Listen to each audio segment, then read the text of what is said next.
My name is Michael Rouse. I come from Ely in Cambridgeshire, and I'm the author, amongst other things, of a book called How to Speak Fen, the law and language of the Fen. At the moment I'm working on a revised edition with adding some more material. The book is a mixture of law, the traditional stories about cures and the way of life in the fens and what they ate and how they worked the land and how they struggled a very hard landscape, very hard life. It's about the superstitions, some of the folklore stories about the cures, all those sort of things. And so I put some sort of useful, what I call technical terms. So you've got words like ague.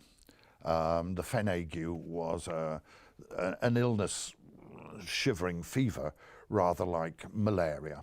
Because the fens, as you can imagine, in summer, a lot of mosquitoes and things, and the fenmen suffered from this, so they had all their sort of ancient ways of dealing with it, cures like, using eel skin garters and things like that. So you get different words in different parts of the fens, just as you got different accents in different parts of the fens. There wasn't really one specific fen accent. My sort of fen accent is a sort of a broad sort of actor's fen accent, if I use it, which I might in a moment. And because the fens were isolated, so there was the variation in the words used. There were some phrases that were common, and when you use a phrase like my father used to use, oh, it's looking dark over Will's mother's. In other words, somewhere over, unspecified, over there, it's looking dark. Then that phrase might be commonly known throughout the fens. So all the time, while I'm putting these down, there is that sort of proviso that how widespread were they used. I mean, from Little Port, I picked up a nice phrase which means to fall over unexpectedly or rather heavily, was to guagutsa. To guagutsa. I like that.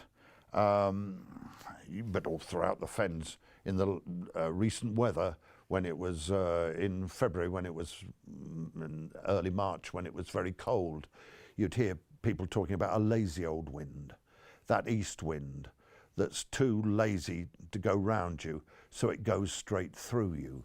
That's a fairly common expression. And to other things like, that's a davil. That's a davil. That's an expression of surprise. So, yes, I sort of break the glossary up into various sections. So there's some that encourages people to speak Fen, which of course was regarded as probably ungrammatical. It's not received pronunciation. Although you still hear it, you still pick it up in words. People don't always know when they're using it. Bruck. I broke my old broom today, or I broke my shovel. I broke it. There are still words that come out, and still words that you hear people, they're not conscious of using. And I think so. I got a friend, I think so. I think so. But I think so. It comes out so naturally, and it's part of the old way of speaking. So I've got a section of how to speak Fen with all these sort of words on them, and hopefully they'll bring back some memories, if nothing else, of how language was. And the old expressions, give someone a clink of the skull, that's a punch to the head. Do you come along a wee? Are you going to accompany us? Would you like to come with us? How are you feeling today? Fair to middling? Well, that's pretty good. I would think you're doing all right. I mean, I said to my aunt the other day, how are you this morning? She said, bad in bed. What's up? And I thought, that's one I didn't put in the first book. So it's going into the revised edition, along with the sayings of, many of the sayings of Sybil Marshall, and words that people have kindly and phrases that have given to me since the publication of the first volume. Quite a little bit from one of Wentworth Day's books called Rum Old Boys. And this was published, gosh, in 1974. And it's about a Fenland character called Bob King. And Bob King, who went back, he'd walked to Ely Fair from Wicken, a distance of about 8 miles, I think, unless he cut across a bit. And he's gone back to tell Wentworth's mother about what Ely Fair was like. Oh, not much of a day, miss. There weren't no gaiety at all. No gaiety. Not till I got into a pub on Fore Hill. Then 2 chaps got argufying. One called t'other a liar.